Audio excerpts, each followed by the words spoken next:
মহাভারতের কয়েকটি অভিশাপ। ঋষি মান্ডব্য কর্তৃক যমরাজকে অভিশাপ। একদা ঋষি মান্ডব্য তার নিজের আশ্রমে ঊর্ধ্ববাহু হয়ে তপস্যায় রত ছিলেন। এ সময় একদল চোর রাজবাড়ি থেকে মূল্যবান ধনরত্ন চুরি করে পালাচ্ছিলেন। রাজবাড়িতে চোরের উপস্থিতি টের পেয়ে রাজবাড়ির সিপাহীরা চোরের দলটিকে পেছন থেকে তাড়া করে। আর চোরের দল অগত্যা কোনো উপায় না পেয়ে পার্শ্ববর্তী মান্ডব্য মুনির আশ্রমে আত্মগোপন করে। মান্ডব্য মুনি তপস্যারত ছিলেন বিধায় তিনি চোরের দলটিকে তার আশ্রমে আত্মগোপন করতে দেখেও কোনো কথা বলেন না। এদিকে কিছুক্ষণের মধ্যে রাজার সিপাহীরা এসে হাজির হলেন মান্ডব্য মুনির আশ্রমে। তারা মুনিকে জিজ্ঞাসা করলেন তার আশ্রমে কোনো চোরের দল আশ্রয় নিয়েছে কিনা। মান্ডব্য মুনি পড়লেন উভয় সংকটে।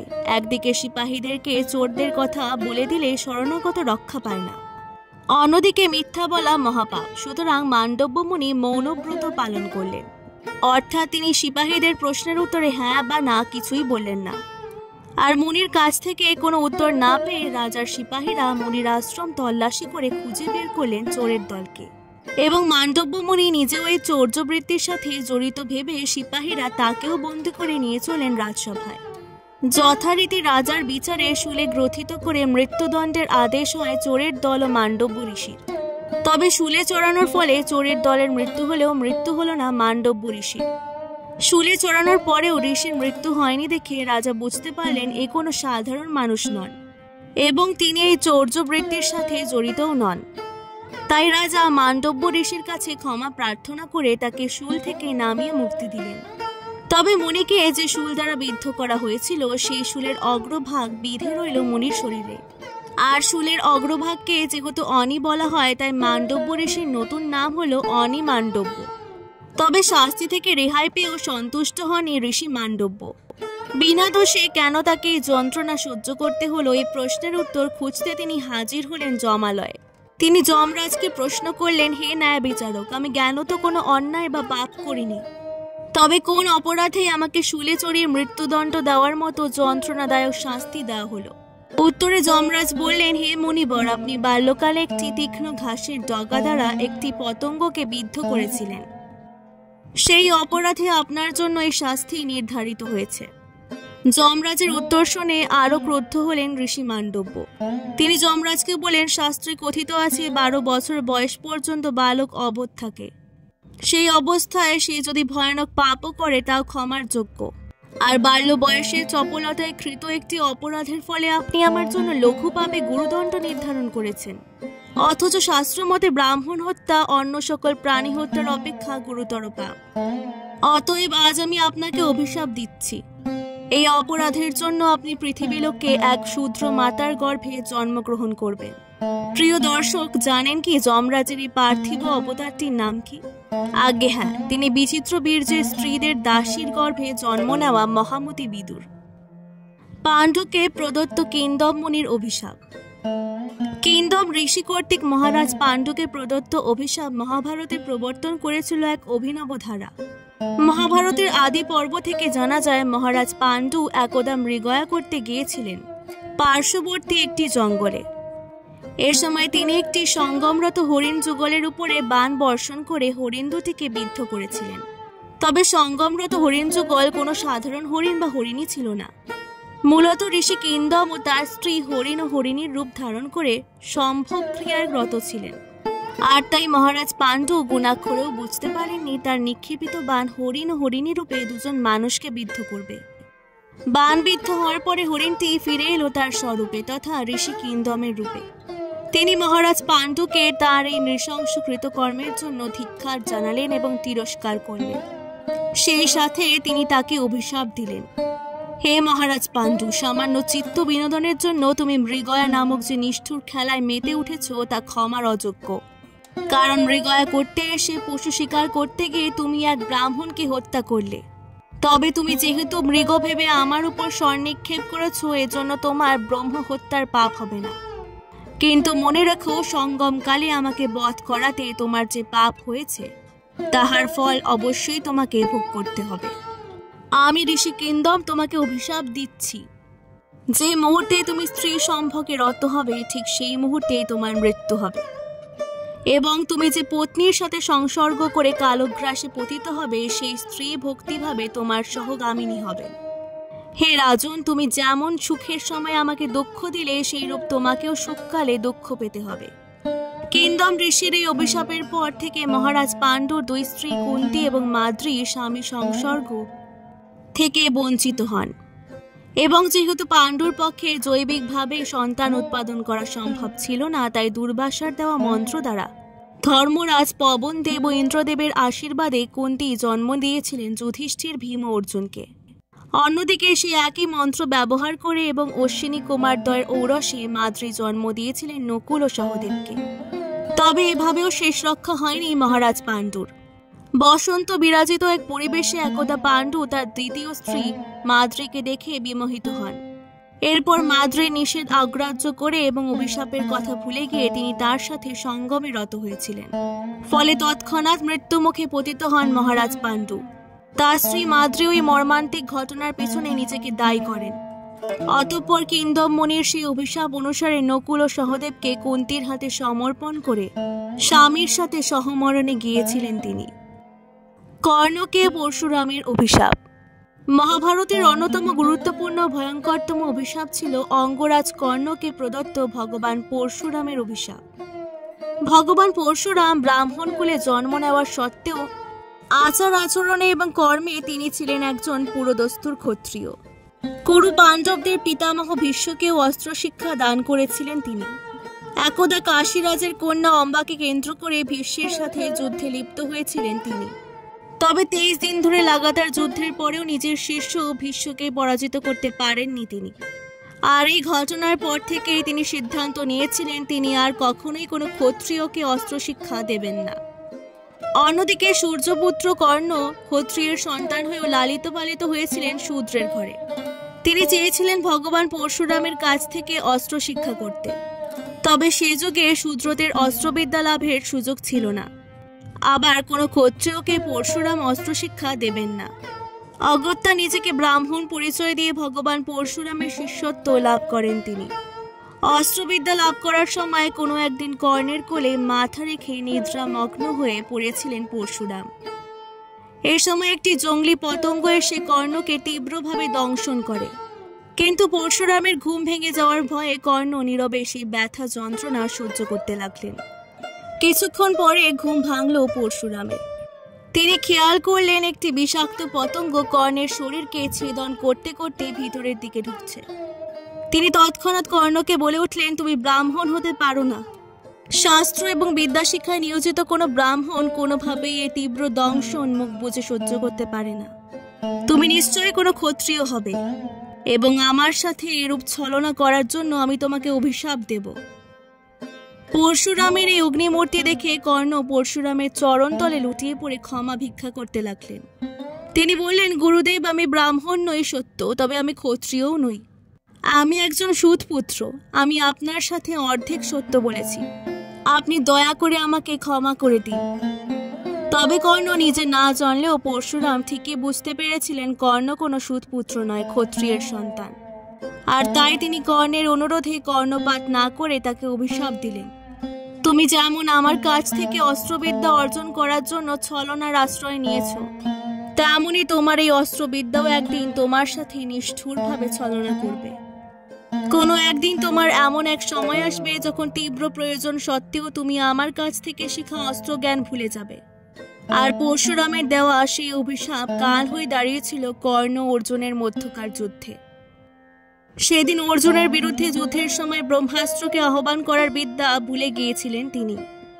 ফলশ্রুতিতে অর্জুনের নিক্ষেপিত অঞ্জলিকাস্ত্রে আঘাতে প্রাণ হারাতে হয়েছিল মহাবীর কর্ণকে। অর্জুনকে অপ্সনা উর্বশীর অভিশাপ। সমগ্র মহাভারত জুড়ে যে ভয়ঙ্কর সব অভিশাপের কথা বলা হয়, সেখানে অর্জুনকে উর্বশী যে অভিশাপ দিয়েছিলেন তা কিছুটা হলেও ব্যতিক্রমী। পাণ্ডবদের বনবাসকালীন সময়ে যুধিষ্ঠিরের নির্দেশে অর্জুন দিব্য রথে চড়ে তার পিতা দেবরাজ ইন্দ্রের কাছে অর্থাৎ ইন্দ্রলোকে গমন করেন। সেখানে মহাদেবকে সন্তুষ্ট করে তিনি লাভ করেছিলেন পশুপাতাস্ত্র। আবার দেবরাজ ইন্দ্রের চিরশত্রু কালকেয় ও নিপাত কবচকে নিধন করে সমস্ত দেবতাগণকে সন্তুষ্ট করেছিলেন অর্জুন। এর ফলে স্বর্গের দেবতাগণ অর্জুনকে উপহার হিসেবে দান করেছিলেন বিবিধ প্রকার অস্ত্রশস্ত্র এবং দিব্যাস্ত্রের জ্ঞান। এমনকি দেবরাজ ইন্দ্রের নির্দেশে ইন্দ্রশাখা চিত্রসেন অর্জুনকে গীত ও নৃত্যে পারদর্শী করে তুলেছিলেন। তো চিত্রসেনের কাছ থেকে শিক্ষা গ্রহণ শেষে অর্জুনকে নৃত্যে পারদর্শী করার জন্য আগমন ঘটে শ্রেষ্ঠতম অপ্সরা উর্বশীর। তার অপূর্ব নৃত্যে অর্জুনের আঁখি পল্লব যখন স্থির এবং অপলক তার দৃষ্টিপাত, এ সময় চিত্রসেন অর্জুনের এমন অবস্থা দেখে ভাবলেন অর্জুন বোধহয় উর্বশীর প্রতি কামাসক্ত হয়ে পড়েছেন। বস্তুত কুরু অর্জুনকে অপ্সরা উর্বশীর অভিশাপ। বস্তুত কুরু পাণ্ডবদের পূর্বপুরুষ পুরুরবার স্ত্রী ছিলেন এই উর্বশী। সে কারণে অর্জুন উর্বশীকে মাতৃরূপে শ্রদ্ধা করতেন এবং সেই শ্রদ্ধাবোধ থেকেই অর্জুন উর্বশীর প্রতি নিক্ষেপ করেছিলেন তার অপলক দৃষ্টিপাত। তবে চিত্রসেন বুঝলেন এর ঠিক উল্টো, আর চিত্রসেনের কাছ থেকে উর্বশীর প্রতি অর্জুনের আসক্তির কথা জানতে পেরে ইন্দ্রদেব উর্বশীকে পাঠালেন অর্জুনের নিকট। ইন্দ্রদেবের আদেশ পেয়ে অর্জুনের নিকট যাওয়ার পূর্বে উর্বশী এমনভাবে শৃঙ্গার এবং পূর্বরাগে নিজেকে প্রস্তুত করলেন যেন অর্জুন তাকে অবলোকন করা মাত্রই সাথে কামোদ্দীপক হয়ে ওঠেন। তো উর্বশী কামমোহিনী বেশি সজ্জিত হয়ে অর্জুনের নিকট উপস্থিত হয়ে বললেন, হে অর্জুন, তোমার পিতৃদেব দেবরাজ ইন্দ্রের আদেশানুসারে আমি আজ তোমার নিকট উপস্থিত হয়েছি অভিসারিকা বেশে। অপ্সরা উর্বশীর মুখে এই কথা শোনার পর স্তব্ধ হয়ে গেলেন অর্জুন। তিনি লজ্জায় সংকোচে কুণ্ঠিত কণ্ঠে বললেন, আপনি যে কথা ব্যক্ত করলেন সে কথা শ্রবণ করাও ভয়ঙ্কর পাপ। উত্তরে উর্বশী বললেন, হে কন্তেয়, আমি এখন তোমার অভিসারিকা। তোমার মতো সুপুরুষের সাথে আমি প্রেম সাগরে অবগাহন করতে চাই। এবার অর্জুন হাত জোর করে ততোধিক কুণ্ঠিত হয়ে বললেন, হে দেবী উর্বশী, আপনি পিতামহ নৃপিত পুরুরবার পত্নী। আপনি সেই বংশেই অধস্থন এবং সেই দিক দিয়ে দেখতে গেলে আপনি আমার পিতামহী। আমি কিভাবে আপনাকে আমার শয্যায় স্থান দিতে পারি? শচী, কুন্তী এদের মতো আপনিও আমার মাতৃস্থানীয়। অর্জুনের এহেন আচরণে বিব্রতা ক্রোধাদীপ্তা উর্বশী বললেন, এসব যুক্তি প্রহেলিকা মাত্র। কামোদ্দীপক শব্দবাণের পরিবর্তে আমায় প্রত্যাখ্যান করে তুমি নপুংসকতার পরিচয় দিয়েছ। তোমার এই কার্য পুরুষহীনতার সমান, আর তাই আমি তোমাকে অভিশাপ দিচ্ছি, পুরুষের অভিমান তোমার থাকবে না। নারী জাতির মাঝেই তুমি বিচরণ করবে। দেবলোক, মর্তলোক ও পাতাল লোক অবলোকন করবে যে তুমি পুরুষ নও, তুমি ষণ্ড। তোমার বীর্যের নিষ্ফলতা এবং পৌরুষের বীজহীনতা তোমার মধ্যে প্রগ্রাঢ় হবে। তবে পরবর্তীতে দেবরাজ ইন্দ্রের অনুরোধে এই অভিশাপ কিছুটা প্রশমিত করেছিলেন উর্বশী। তিনি অভিশাপের স্থায়িত্ব নির্ধারণ করেছিলেন মাত্র 1 বছর এবং সেই 1 বছর সময়কাল অর্জুনের ইচ্ছানুসারে হবে বলে জানিয়েছিলেন তিনি। পরবর্তীতে বিরাট রাজার দেশে পঞ্চপাণ্ডব যখন অজ্ঞাতবাস করেছিলেন তখনই অর্জুন উর্বশীর সেই অভিশাপ নিজের উপরে ফলিয়েছিলেন। সেখানে বৃহন্নলার রূপ ধারণ করে তৃতীয় প্রকৃতির মানুষ হিসেবে 1 বৎসরকাল অতিবাহিত করেছিলেন অর্জুন। আর এই তৃতীয় প্রকৃতির মধ্যে কখনো ছিল পুরুষ ভাবের আধিক্য, কখনো আবার নারী ভাবের আধিক্য।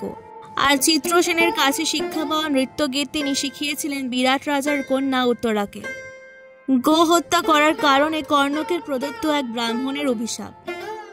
জন্মসূত্রে দেবী কুন্তীর জ্যেষ্ঠ সন্তান হওয়া সত্ত্বেও কর্ণের কপালে জোটেনি পুত্রের স্বীকৃতি, আর তাই পালক পিতার পরিচয়ে তাকে পরিচিত হতে হয়েছিল সুতপুত্র হিসেবে। তবে যার ধমনীতে বইছে ক্ষত্রিয়ের রক্ত, তাকে কি সুতপুত্রের তকমা দিয়ে আটকানো যায়? ছোটবেলা থেকে কর্ণ ছিলেন ধনুর্বিদ্যার প্রতি বিশেষভাবে অনুরাগী ও পারদর্শী। স্বীয় প্রচেষ্টায় তিনি রপ্ত করেছিলেন ধনুর্বিদ্যার অনেক খুঁটিনাটি কৌশল। তবে শ্রেষ্ঠ ধনুর্ধারী হওয়ার বাসনায় তিনি শরণাপন্ন হয়েছিলেন ভার্গব বংশীয় মহাবীর পরশুরামের কাছে। সেখানে ছলনার আশ্রয় নিয়ে পরশুরামের কাছে তিনি শিক্ষা করতে শুরু করেছিলেন তার বহুল আকাঙ্ক্ষিত ধনুর্বিদ্যা। তো কোনো একদিন ভগবান পরশুরামের অনুপস্থিতিতে কর্ণ একাই ধনুর্বিদ্যা অভ্যাস করছিলেন। তার সেদিনকার অনুশীলন ছিল লক্ষ্যভেদ কেন্দ্রিক। কিন্তু সবকিছু স্বাভাবিকভাবে চললেও দুর্ভাগ্য যেন কর্ণের সঙ্গ ছাড়ছিল না কিছুতেই। সেদিনও কর্ণের কপালে নেমে এলো আরও এক দুর্ভাগ্য। লক্ষ্যভেদ অনুশীলন করতে করতে হঠাৎ লক্ষ্যভ্রষ্ট হয় কর্ণের নিক্ষেপিত একটি বাণ। লক্ষ্যভ্রষ্ট বাণটি গোচারণ ভূমির দিকে গিয়ে বিদ্ধ করেছিল এক ব্রাহ্মণের হেমধেনুকে। বাণবিদ্ধ গাভীটি তীব্র যন্ত্রণায় ছটফট করতে করতে মৃত্যুমুখে পতিত হয় কিছুক্ষণের মধ্যে। ইতিমধ্যে গাভীটির আর্তচিৎকারে ছুটে এসেছিলেন গাভীটির প্রতিপালক ব্রাহ্মণও। তিনি নিজের চোখে হেমধেনুকে বাণবিদ্ধ গাভীটি তীব্র যন্ত্রণায় ছটফট করতে করতে মৃত্যু মুখে পতিত হয় কিছুক্ষণের মধ্যে। তা দেখে ক্ষোভে ফেটে পড়লেন কর্ণের উপরে সেই ব্রাহ্মণ। আর সেই ক্ষোভ থেকেই তিনি কর্ণকে অভিশাপ দিলেন, হে বালক, যেরকম অসহায় অবস্থায় তুমি নিরীহ জীবটিকে হত্যা করেছ, তোমার মৃত্যু হবে সেরকম অসহায় নিরস্ত্র অবস্থায়। এই গাভীর মতো তোমার মৃত্যু ঘটবে তীব্র যন্ত্রণার সাথে। বলাই বাহুল্য, দরিদ্র সেই ব্রাহ্মণের অভিশাপ ফলে গিয়েছিল অক্ষরে অক্ষরে। অর্জুনের সাথে যুদ্ধের সময় যখন কর্ণের মৃত্যু হয়, তখন তার রথের চাকা ছিল মাটিতে বসা। কর্ণ ছিলেন নিরস্ত্র এবং কর্ণের চোখে মুখে ছিল চরম অসহায়ত্বের ছাপ। ধরিত্রী কর্তৃক কর্ণকে অভিশাপ। সমগ্র মহাভারত জুড়ে কর্ণই সম্ভবত সবচেয়ে বেশিবার মারাত্মক অভিশাপের সম্মুখীন হয়েছিলেন। স্বয়ং সূর্যদেবের পুত্র হওয়া সত্ত্বেও এক অভিশপ্ত জীবনযাপন করছিলেন কর্ণ। তার উপরে তিনটি মারাত্মক অভিশাপও তিনি প্রাপ্ত হয়েছিলেন তার যাপিত জীবনে। ভগবান পরশুরাম তাকে দিয়েছিলেন প্রথম অভিশাপ, হেমধেনু বধ করার কারণে দরিদ্র ব্রাহ্মণ দিয়েছিলেন দ্বিতীয় অভিশাপ, এবং তৃতীয় অভিশাপটি তিনি প্রাপ্ত হয়েছিলেন মাতা ধরিত্রী কর্তৃক। তো একদা কর্ণের সাথে সাক্ষাৎ ঘটে একটি ক্রন্দনরত কন্যা শিশুর সাথে। শিশুটি এত তীব্রভাবে ক্রন্দন করছিল যে তার প্রতি করুণা হয় কর্ণের। তিনি শিশুটির কাছে গিয়ে জানতে চাইলেন তার কান্নার কারণ কি। শিশুটি মাটির দিকে নির্দেশ করে বলল, আমি একটি মৃৎ পাত্রে কিছু দুধ নিয়ে যাচ্ছিলাম। হঠাৎ মাটিতে হোঁচট খেয়ে পাত্রের সবটুকু দুধ এখানেই মাটিতে পড়ে গিয়েছে। এই দুধটুকুই ছিল আমার দরিদ্র পরিবারের সদস্যদের জন্য ক্ষুধা নিবারণের একমাত্র সম্বল। এখন আমি আমার গৃহে দুধ না নিয়ে গেলে আমাদের সবাইকে অনাহারে থাকতে হবে।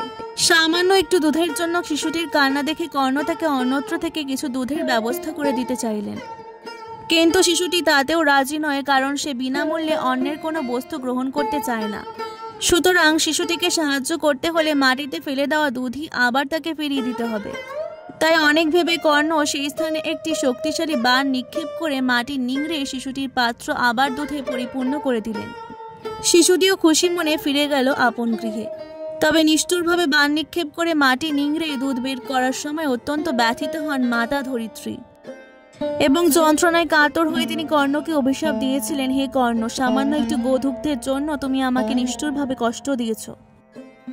তাই আমি তোমাকে অভিশাপ দিচ্ছি, তোমার জীবনেও এমন একদিন আসবে যেদিন 3 নিক্ষেপের কারণে সৃষ্ট ধরিত্রীর বুকের গর্তই তোমার মৃত্যু হবে। এবং পরের ঘটনা আপনাদের সবার জানা। অর্জুনের সাথে যুদ্ধের সময় কর্ণের চাকা বসে গিয়েছিল মাটিতে, আর সেই সুযোগে নিরস্ত্র কর্ণকে অঞ্জলিকাস্ত্র প্রয়োগ করে বধ করেছিলেন তারই সহোদর অর্জুন। আজকের এই ভিডিওটি ভালো লাগলে অবশ্যই আমার চ্যানেলটিকে সাবস্ক্রাইব করে দেবেন। অনেক অনেক ধন্যবাদ।